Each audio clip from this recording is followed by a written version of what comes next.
Assalamualaikum warahmatullahi wabarakatuh. Kali ini kita akan tahu dulu ya tentang konsep dasar basis data. Ini adalah pertemuan pertama kita di mata kuliah konsep basis data. Sebelum nanti praktikum basis datanya. Jadi dimulai dari sini. Mungkin hampir semuanya lah udah tahu kalau ada yang namanya basis data atau database, yaitu dia merupakan penyimpan data. Tapi penyimpan yang seperti apa yang dimaksudkan di sini?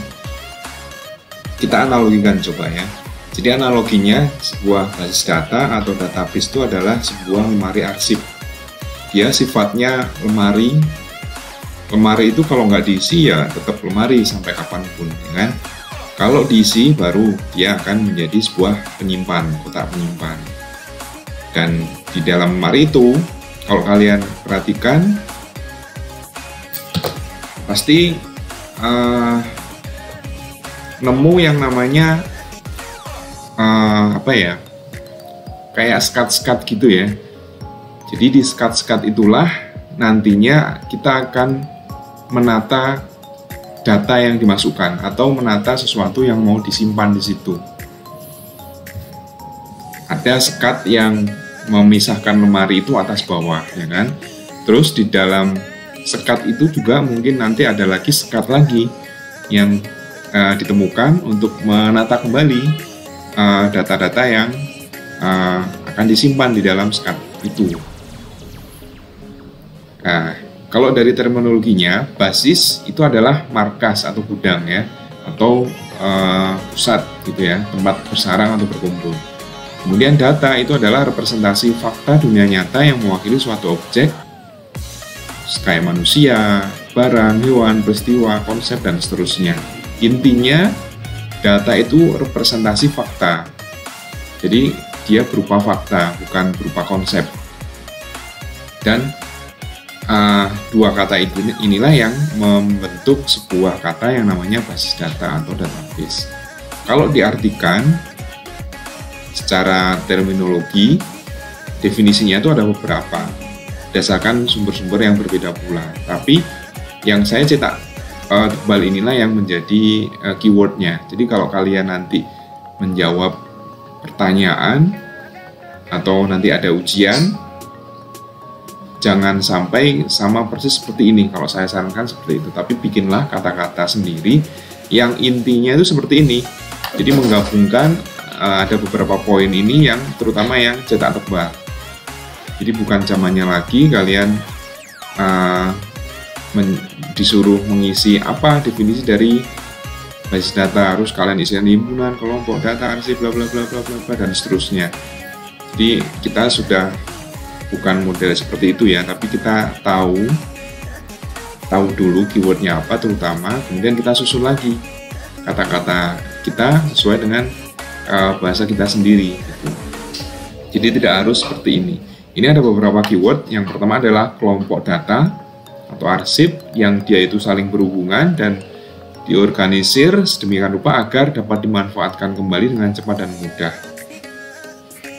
Definisi yang kedua, sama berhubungan juga dan tanpa pengulangan. Jadi yang disebut basis data yang baik ya, itu ketika database atau data yang ada di dalamnya itu tidak ada pengulangan. Jadi tidak ada redundansi di situ. Kemudian dia kumpulan juga, berhubungan juga, penyimpanannya elektronis. Jadi di definisi yang ketiga ada kata-kata penyimpanan elektronis. Artinya bahwa database itu nantinya akan disimpan dalam bentuk yang tidak kelihatan secara fisik, tapi disimpan dalam media elektronis. Membutuhkan tabel yang merupakan komponen utama pembangun database. Jadi nanti dikenalkan yang namanya tabel. Tabel itu kalau kita analogikan di lemari, itu merupakan skat-skat yang ada di dalamnya. Gitu. Nah, prinsip utamanya adalah dalam hal pengaturan data. Jadi kenapa ada database, ada teori tentang database. Manusia butuh database karena memang manusia butuh untuk mengatur data atau arsip ya. Yang tujuan utamanya selain untuk memudahkan juga untuk mempercepat user dalam mengambil kembali data. Gitu.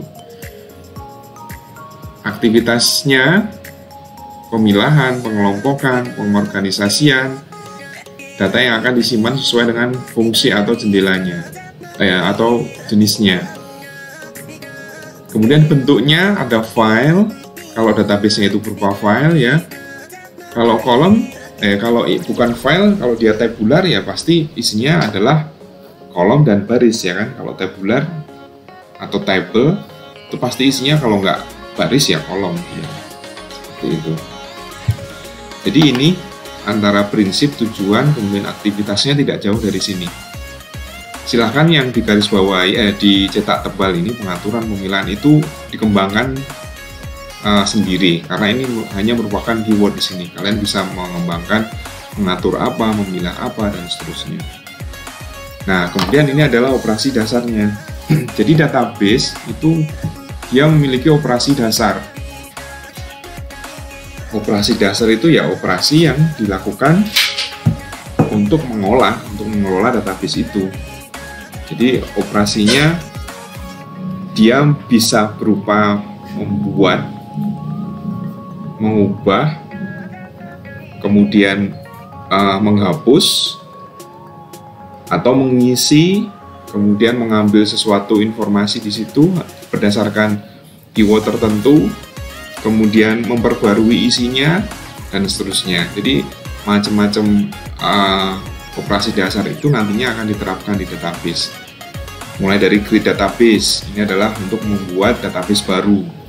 Kemudian ada membuat, berarti ada merusak juga kan ya. Ada drop database untuk menghapus databasenya. Create table itu untuk membuat skat-skat yang ada di dalamnya.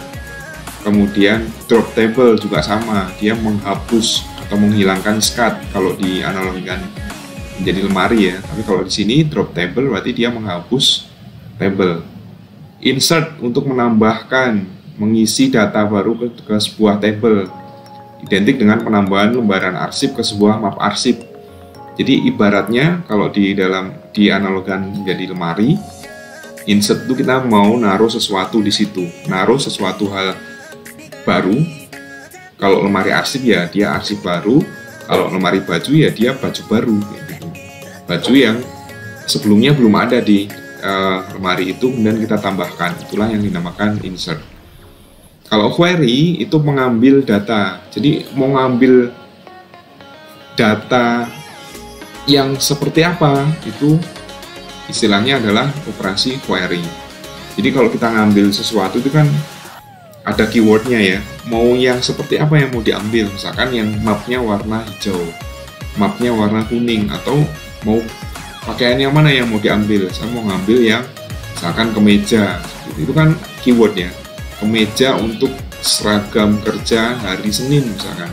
Nah itu merupakan query, yang query itu ada kondisinya, yaitu kondisi dia harus kemeja untuk kerja hari Senin dan seterusnya itu, atau untuk map yang warnanya itu kuning misalkan, seperti itu.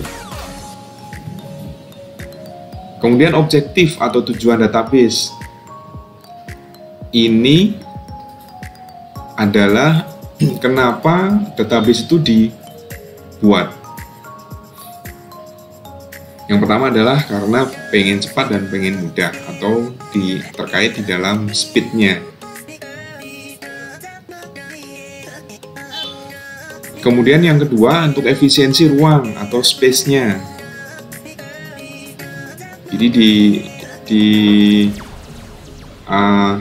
database itu pun juga harus diatur space-nya itu yang seperti apa untuk bisa mengoptimalkan sesuatu yang disimpannya atau data yang mau disimpan.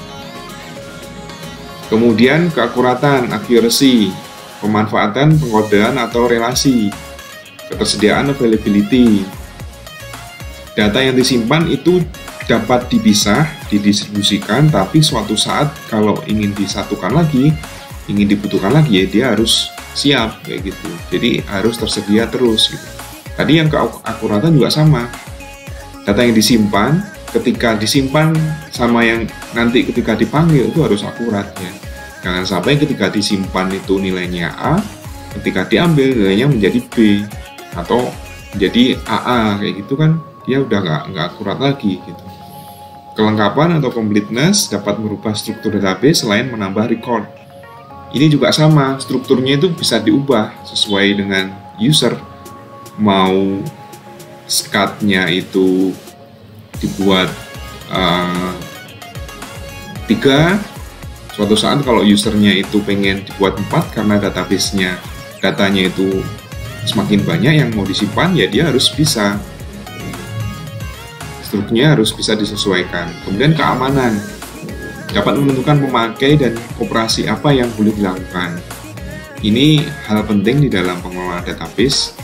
Kita analogikan lemari aja, lemari pakaian aja di rumah ada kuncinya, ya kan? Apalagi database yang penting gitu. Maka kita harus pakai kunci di situ. Mekanisme kunci atau security kita tanamkan di situ agar enggak setiap orang yang tahu itu bisa membukanya. Jadi database itu kan disimpan secara online gitu ya, diakses secara online, dan dia disimpan di dalam server atau komputer. Mungkin ada yang sliveran di situ ketika online. Nah, ketika yang sliveran itu nantinya tidak berhak mengakses database itu, maka si security ini yang harus membuatnya tidak bisa mengakses gitu. Atau ketika ada orang yang mau mengakses dan boleh mengakses, maka ya udah security-nya yang dia bisa mengatur, dia bisa mengakses gitu. Kemudian kebersamaan pemakaian atau shareability, database dapat digunakan oleh banyak pemakai atau multi user. Jadi yang pakai database itu nggak hanya 1-2 orang aja, tapi banyak, karena memang tujuannya untuk shareability. Tidak mungkin dalam suatu perusahaan itu satu database hanya diketahui oleh 1 orang, kecuali data penting ya. Kalau data-data reguler aja pasti usernya ada banyak gitu, karena yang butuh data itu tidak hanya 1 orang aja, tapi banyak orang. Nah, bagaimana penerapannya? Penerapannya ada banyak sekali ya, mau yang di kantor atau mau di retail penjualan atau mau di bisnis, itu ada semua. Dan database itu dia cenderung menjadi semacam yang dibutuhkan oleh dunia perdagangan mungkin, atau dunia bisnis seperti itu. Akuntansi juga, reservasi, layanan pelanggan, dan seterusnya. Atau mau di organisasi, perusahaan, perbankan, di asuransi, pendidikan, telekomunikasi, industri manufaktur, dan seterusnya. Jadi inilah kenapa kita perlu di awal kuliah ini tahu dulu tentang teori database.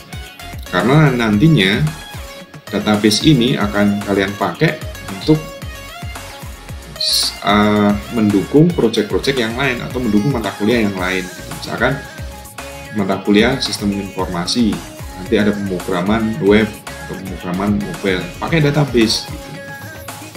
Kemudian yang lain dia juga pakai database. Makanya semester ini kalian belajar database dan menguasai database, nantinya di semester berikutnya kalau ada project, kalau ada tugas, ini bisa diterapkan, bisa dipakai untuk mendukung tugasnya, seperti itu.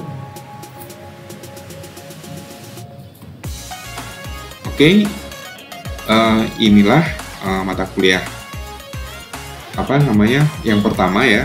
Jadi inilah materi mata kuliah konsep basis data yang pertama, yaitu konsep dasar basis data. Untuk yang konsep ya, silahkan nanti dipelajari, dan apabila ada yang mau didiskusikan bisa didiskusikan di sesi yang sudah kita tentukan bersama. Ya, assalamualaikum warahmatullahi wabarakatuh.